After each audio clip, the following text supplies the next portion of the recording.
And I will, well, I know I bought a battery.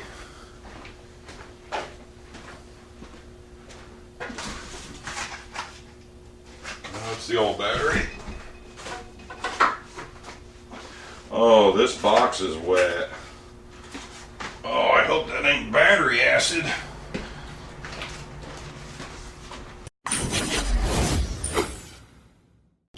Okay, and I just want to give you a little update. I don't know if anybody's going to watch this or not, because my channel is more pertained to specific videos to repair stuff is what I've come down to. But this bike is on the lift, and today we're going to go ahead and go through some stuff that came with the bike, which I have not gone through, so I can kind of see like what I've got, what I may need. And then I'm probably going to put a battery in this bike. I've got a new battery somewhere, and we're going to make sure kind of and try to diagnose that that's the fuel pump that is out of this bike. And yeah, we'll just kind of go from there. Now, I will tell you this. I did buy a, well, it's not a rare. It was a mass-produced ATV. I don't want to tell you what it is because it's kind of a surprise. And I could not find one anywhere within where I'm at. I'm in Illinois, so 1, 2, 3, 4, 5, of like 5 states around me. So I think it's FEMA Region 5 and maybe FEMA Region 4. I don't know which FEMA region it is. But so I ended up, I found one online for at a dealership for you know, $2,000 in Oregon. So I went ahead and I purchased it sight unseen, and I'm having it shipped in from Oregon. So hopefully I'll get that here pretty soon. It's already been 2 weeks, and my delivery driver has broke down without picking it up yet. So hopefully he'll get that diesel fixed and get my quad on the road and get it to me. But when that quad comes in, I know this is my dream bike, and I've already sold all my other motorcycles, so that went out to South Carolina to the car dealer. So this bike here, I'm thinking this is going to end up being the winter project, because I just don't foresee me riding anymore this summer. When this four-wheeler comes in, I'm like super excited. I'm ready to start working on this four-wheeler and start four-wheeling again. After I've been repairing all these people's four-wheelers, when I got on that LTZ 400 and I took the rear end and I drifted that rear end out on it, that's all it took. I said I have to have one. So I went ahead and bought one, but I wanted a very specific one. At first I wanted a utility, and then I started looking at prices of utilities and then used utility prices, and I thought, I'm not financing a play toy. So I had some money, and then I said, okay, so I'm going to go back to a sport quad. Which is okay. I said it has to be at least a 450. If it would have been a 400, I could just already foresee what's going to happen with a 400. I'm going to tear it apart. We're going to pour and polish the head. I'm going to put a camshaft in it. I'm going to put bigger pistons in it, probably oversized valves, bigger carburetor. I'm going to do everything to the engine to make it absolutely less dependable to go faster. So I had a 450. Highest sung, believe it or not, 450, and I think 450 class is about what I wanted. That highest sung wasn't super fast. I had a buddy at the time who had a YFZ 450, who that 450 highest sung would keep up with that YFZ 450 up to third gear, and then after third gear, that guy on that YFZ 450 seriously, he'd just be gone. Now a lot of people said, oh, that four-wheeler, seriously, four-wheeler's fast and all this other stuff, but I'm not so sure that it's the four-wheeler. That highest sung had an extra 100 pounds with me on it, and see, Searcy is like the perfect four-wheeler rider, because he's not really short, but he's built like kind of small, and he's like aerodynamic on that thing, and he's like able to go back and forth on it, like, you know what I mean? So, compared to me, that 6 foot tall, 200 pounds, carrying an extra 100 pounds on that 450 highest sung compared to tree stub Searcy, who's aerodynamic on this little sport quad because he's fit for it. I think that had more to do with it, but his quad was faster than mine. So then I started pulling shit off and porting ahead and all this other stuff, and then I got out of four-wheeling is what happened. So yeah, can't wait for the four-wheeler to come in, and yeah, we'll just get started here. Okay, so I'm running out of room again. I have no space. I'm not for sure what I'm gonna do, I've utilized as much space as possible in this garage, and I need more room. I'd like to get, I've had my eye on a Nomar tire changer from down in St. Louis. I need to, if I'm gonna open a shop, which is coming pretty soon after I get the four-wheeler, I've decided after I get the four-wheeler and this motorcycle done, I'm gonna end up opening a shop, and I need a tire changer. I need a probably a standing bearing press, and I need a fork tool that mounts on the wall. I'm not sure what I'm gonna do. So anyway, there's some pretty good stuff in here. Now I don't think that these are the throttle bodies. I don't think these came with it. This might have gotten the box somehow over me moving some stuff.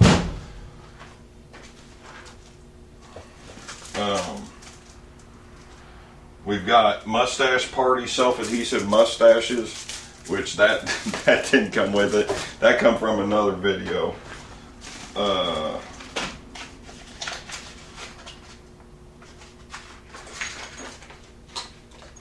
Some random bolts.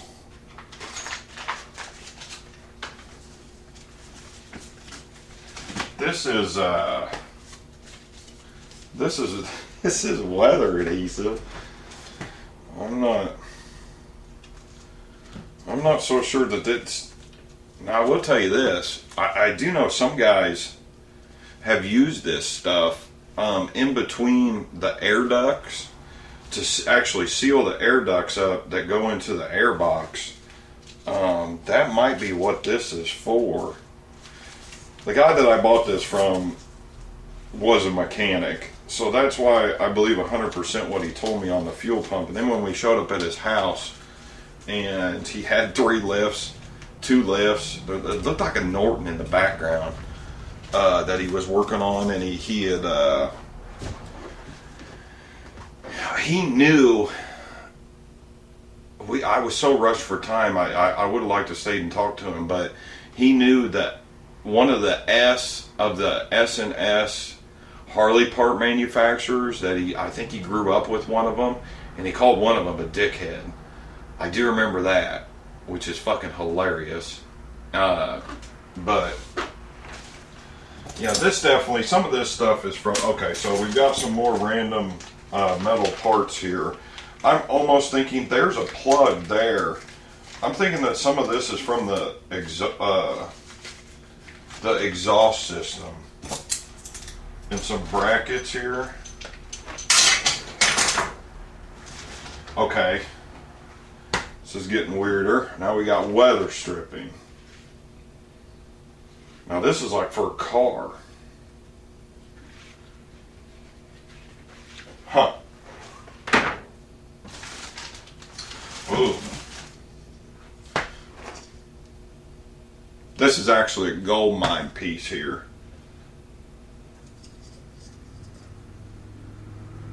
Okay, this is a piece of carbon fiber that you probably cannot get, and I have never seen for sale. I know what it is just by looking at it, and this sits on the top of your air box for an open air box. And it's actually an OEM Aprilia part, and in an Aprilia bag here. And I'm gonna guess that this is stripping to seal the open air box up with the gas tank. I mean that makes sense because Ducati's the 748, 998, 996, 916. It's kind of the same way because the air box, now the air box doesn't mount to the gas tank like those Ducati motorcycles do. But those Ducati motorcycles, the airbox is the bottom end of the tank. There is no top on them. So you actually use this stuff to seal it. And if you open this airbox up to avoid all the other stuff, that would make sense that this is probably part of the kit. But I'm really wondering why this is spare parts here.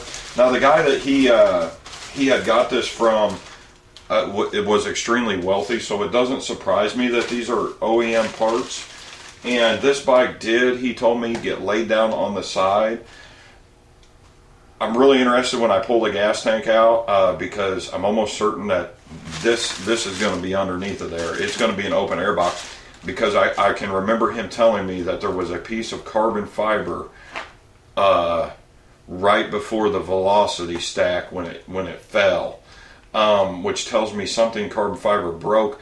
But to get sucked up in the air box with the way that the air box is set up, the filter should have blocked that. So that makes me wonder if that isn't all just open under there. And if that air intake is open like that with no filter, I'm going to change that because I don't like that. I actually have a older Jolly Carbon, which we'll get into.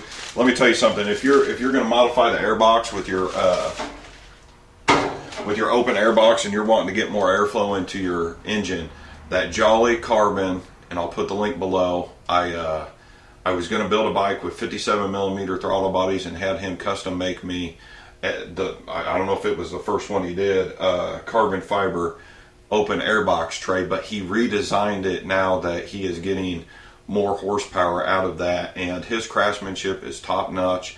I've got a piece, I'll see if I can get a picture of it, but he has changed the design from what I had. I bought it too early, but he's a top notch guy. You just want to email him. I'm in the US, he's in the UK. He does fantastic work. I would contact him if you want to pull more horsepower. If you go with a Gabbro chip from Italy, contact Gabbro. Go with the Jolly Carbon open air box kit that he sells. Then go ahead and get the crosslink mod done, or go dual exhaust. You'll really be able to pull some more horse out of these bikes compared to if you really want more horse, you're going to have to go big bore and camshafts.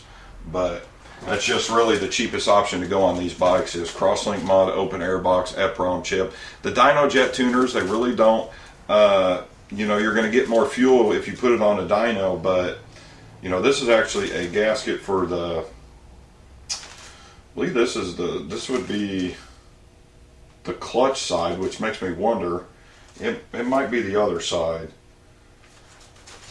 but I wonder why that's in there. But if the guy had a lot of money and it did fall and it got damaged, that's why I like buying these bikes, because the people that usually have these bikes have money, and you don't have to worry about the repairs because a lot of them just go in and they can afford to go to the dealer.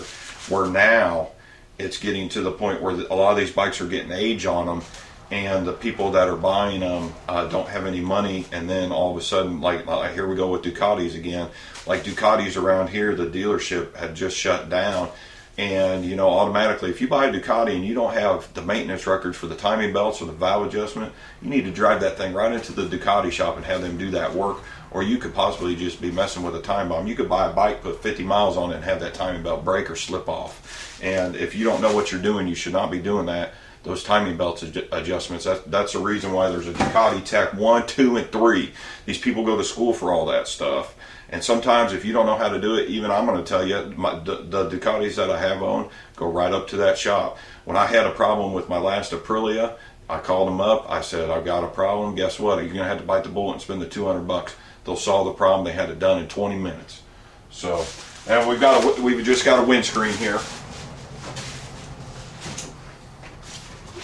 That's because we've got a double bubble on the other side here.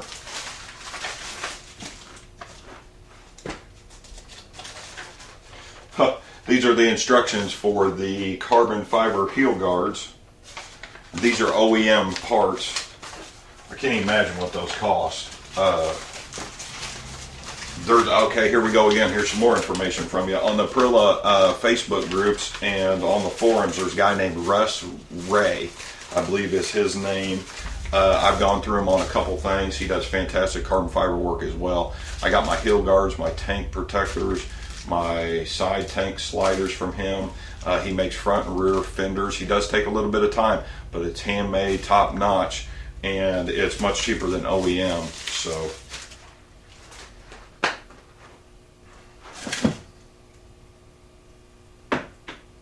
okay, this is going to be from our broken parts. This is off of this would be your front turn signal. I can tell just by looking at it. And here's your rear turn signals that come with it. The rear turn signals, he told me did integrate. He integrated it into the rear tail light, which I'm not a big fan of. I kind of like to keep my turn signals. I keep my, if it's 12 volt system and it's 20 years old, I'm going to use a 12 volt light bulb. I'm not going to put an LED system and wire in resistors and all kinds of stuff that shouldn't be on that bike. Unfortunately, what happens is people want all that stuff and then it don't work when they try to put it on. Then it ends up going to a shop, or you know, people call me, and then I'm a big fan of not doing that. So sometimes I tell people what they don't want to hear, but if I'm not comfortable messing with it, I'll mess with it.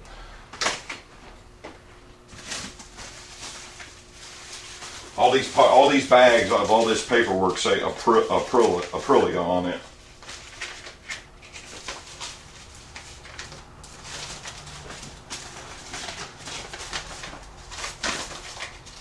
I don't read Italian.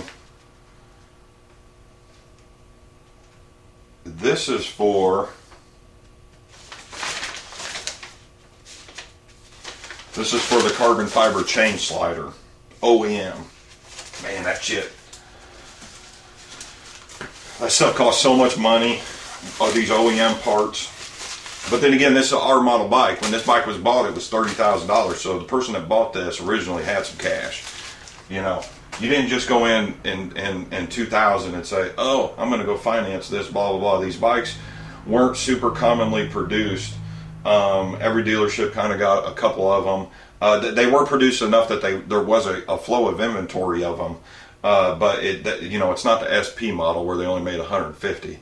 But you really had to be a motorcycle enthusiast to buy these, because these were the first generation of Aprilia actual motorcycles that they made, where, you know, they were world champion 250cc two-stroke MotoGP racers from the factory. I mean, they just dominated on the 250 MotoGP circuit, and this was the first attempt that they made on motorcycles, and it basically all started with these bikes into the motorcycle market. So, and then the Rotax engine that they use. I'm a big fan of these Austrian engines. So, if you're still watching this video, which I don't know you are, and you start looking at Austrian manufacturers, because how dependable these Rotax engines are. I mean, that Buell that I had, the EBR, was based on the Rotax engine.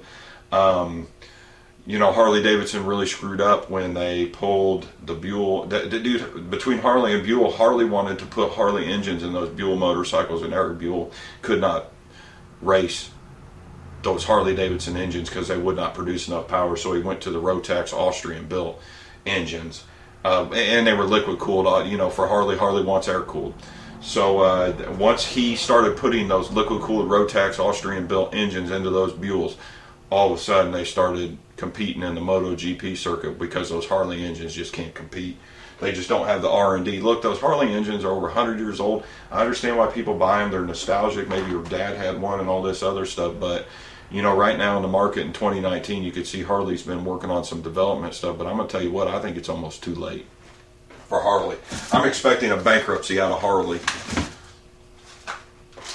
Okay, we got an air filter, light bulbs, and some fork seals. Now, I would really like to know if these fork seals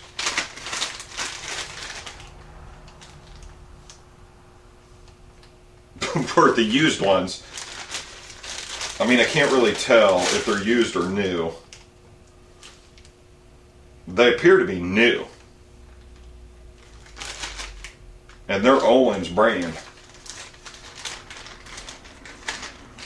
I'm just going to keep my hands on those. Those are not going to be cheap to replace if those need to be fixed. Okay, we've got our original taillight cover because the other one's carbon fiber. The toolkit, oh my. Actually have the original toolkit.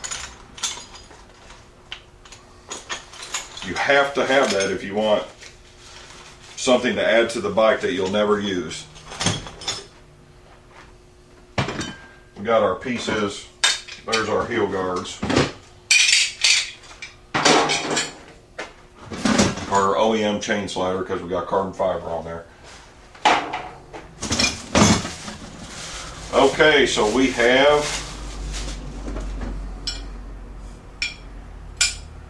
oh, that one looks a little bent. Our triple trees.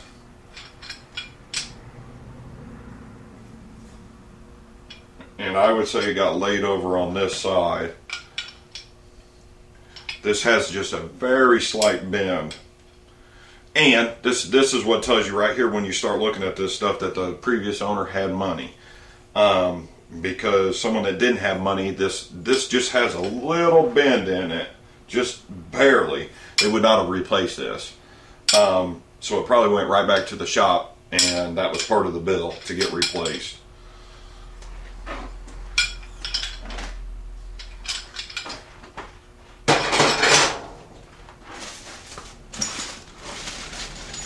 Okay, now we actually do have a set of rear sets on here. I'm not sure of the brand, but they're highly adjustable. The guy that owned this before me, Stan, if I had to guess, Stan probably weighed I don't think he weighed any more than 140 soaking wet. So he was a little short. So that would explain he would have definitely wanted those rear sets, those adjustable rear sets with because these are big, heavy bikes. And he would have been able to dial those in on his feet. But these are good to have, these extra parts here. Shifter.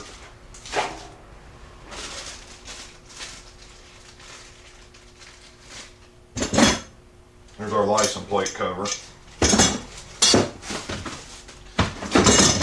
Okay, now this is interesting. Spark plug boot.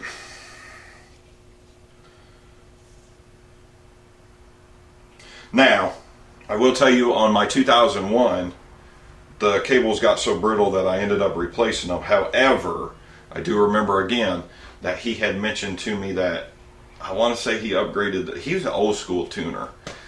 He was just like my dad.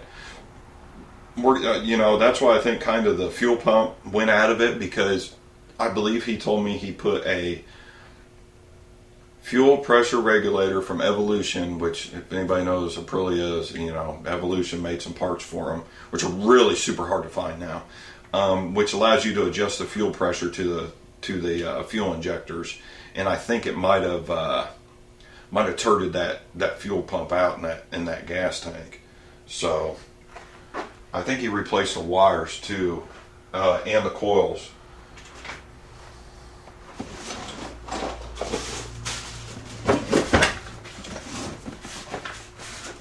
There's all my the coils and a turn signal. He's got a relay here, which that was probably when he tried to repair the fuel pump. He probably replaced the relay first, because that's what I would have done, and just seen if it was the relay or the light bulbs.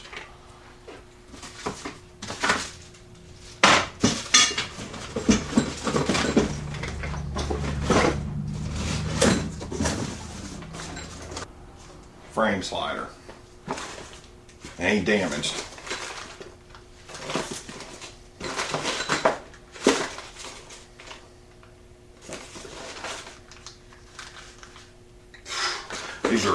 These were expensive. Oh my God. More fork seals.